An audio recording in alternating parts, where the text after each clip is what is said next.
Ladies and gentlemen, there are many Baltasars in all of Africa. And if you didn't know, politicians do this as a ritual to strip an opponent's spiritual potency. Take it from me today. Those who can interpret it will. I'll leave it at that. I'm talking about the act of sleeping with politicians' wives in particular.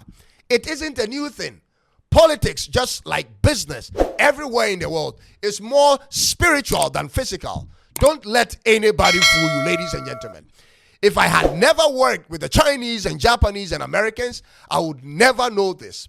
The closest I saw on TV about the spirituality part of politics and business was in a TV series I watched some few years ago titled Billions.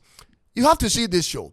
It's one of the best TV shows I've ever seen for one particular reason.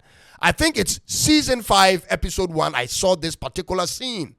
Go and watch it for yourself and see how the lead actor, who is a billionaire in the show by name Bobby Axelrod, predicted and protected his business as a billionaire.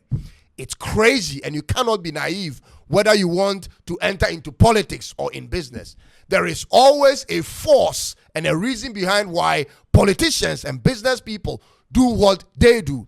For instance, when politicians do not want to invest in building roads and hospitals and see fatalities rise over time, many people will only assume it's only as a result of bad leadership and corruption. That is fundamentally the fact, but there is more to it that you don't actually get to see on news and how it benefits them spiritually.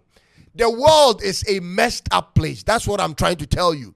The spiritual controls the material world, and people who usually say that's not scientific and for that matter untrue are usually the same people who wish nobody knew the truth. Why would high-level business people and politicians engage in wife swapping? You never heard of it before, right? Today you are hearing it. Why would they pass around a cup full of blood to be drunk by people, everyone at a table, at a business table, ladies and gentlemen? We all want to be successful and live in a comfortable life. But trust me, not all that glitters is gold. Sometimes it's just okay not to have what you actually desire. Sometimes it is in your own interest to be broke and tamed. Broke and sober isn't always a bad thing. Take it from me. This is only to those who have ears to hear. Ladies and gentlemen, I have determined for myself my path, and I hope you do same for yourself. I follow Jesus Christ of Nazareth, and in him alone I put my faith. That is not for discussion.